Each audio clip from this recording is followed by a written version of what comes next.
ഗാഗുൽത്ത മലയിൽ നിന്നും വിലാപത്തിൻ മാറ്റുലി കേൾപ്പൂ. ഏവമെന്നെ ക്രൂശിലേറ്റുവാൻ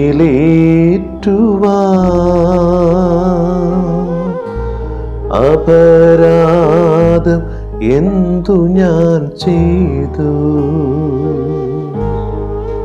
ഇന്ന് ദുഃഖവെള്ളി.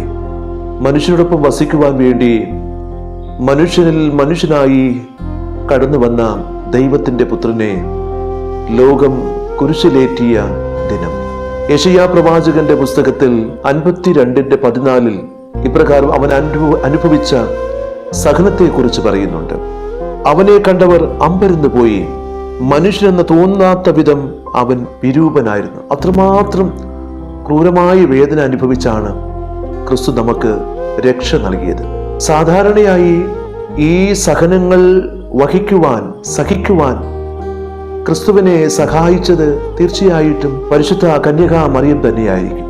കാരണം യേശു കുഞ്ഞായിരുന്നപ്പോൾ തന്നെ സാധാരണയായിട്ട് യഹൂദ സ്ത്രീകൾ തൊട്ടിൽ കെട്ടി അവരെ താരാട്ട് പാടി ഉറക്കിയിരുന്നത് സങ്കീർത്തനം പാടിയായിരുന്നു.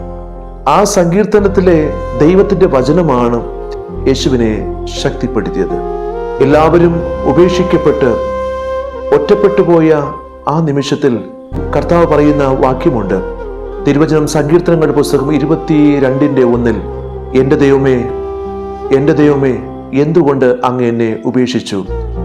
ഏൽ ഏൽ ലാമാ സബക്താനി. എല്ലാവരും തിരസ്കരിക്കപ്പെടുകയും ഒറ്റപ്പെട്ടു പോവുകയും ചെയ്ത നിമിഷത്തിൽ കർത്താവ് കരഞ്ഞ് പ്രാർത്ഥിച്ച പ്രാർത്ഥനയായിരുന്നു.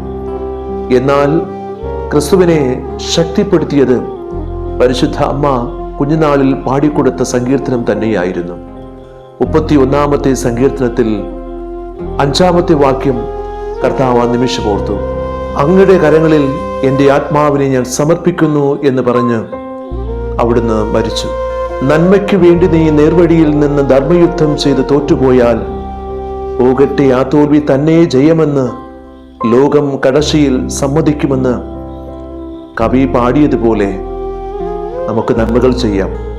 ഇന്ന് നമ്മളെ വിധിക്കുന്നവർ, ഇന്ന് നമ്മെ കുറ്റപ്പെടുത്തുന്നവർ നാളെ നമുക്ക് സ്തുതി പാടും.